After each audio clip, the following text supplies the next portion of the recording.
In Spare My Bones, Coyote, for 12 years, a Mexican-American couple have organized bi-weekly search and rescue missions along the desert border to find and return the bodies of migrants who have died while trying to cross on foot to their families.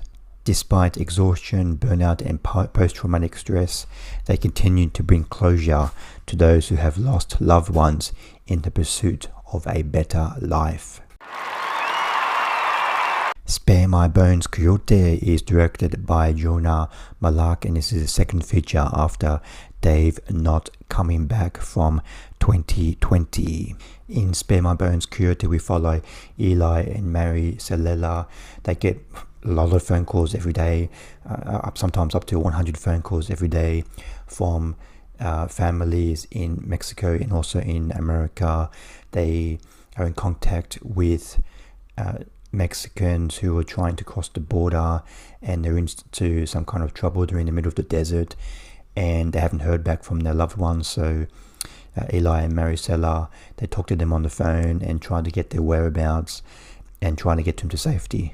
And then when Ely and Marisela, they've gained enough information to the whereabouts of this lost one, they gather a team of volunteers and they go to this location, and sometimes they find them, sometimes they find a body, sometimes they find them alive.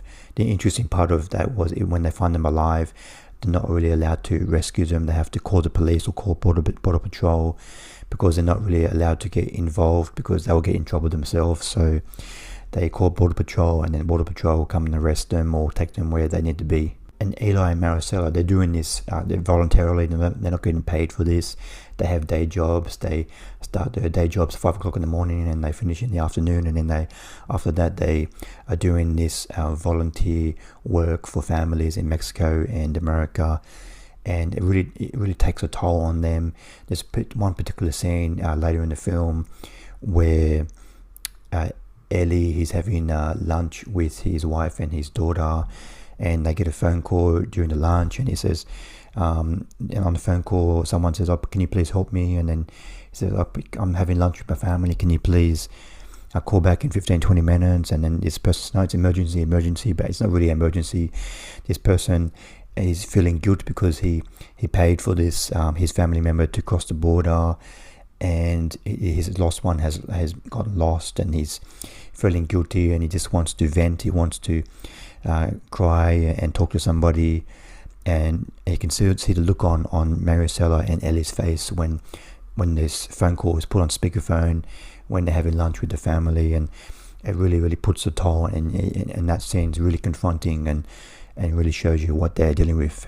But for me, the middle section of the film kind of lags a little bit. It gets a little bit repetitious.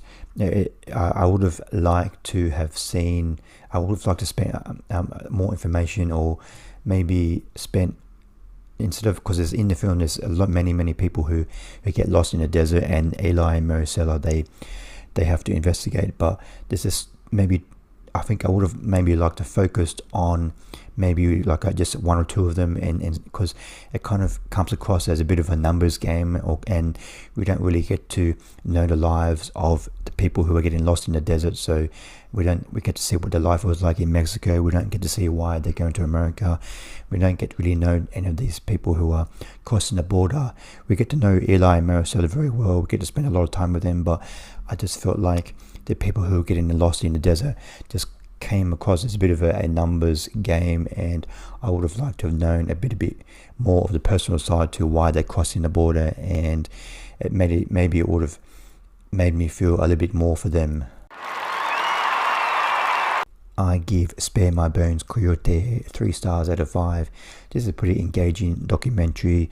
Ely Marisela, it really sheds a light on what they're doing voluntarily for families in Mexico and America, and it's very admirable what they're doing.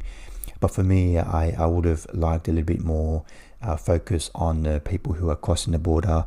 Just it would have had a more emotional impact for me if I knew more about them. But I still definitely recommend checking out Spare My Bones, Coyote. It's still a film definitely worth checking out. Thanks for watching. What did you think of Spare My Bones, Coyote? Please comment below what you thought of the film. See you next time. Bye.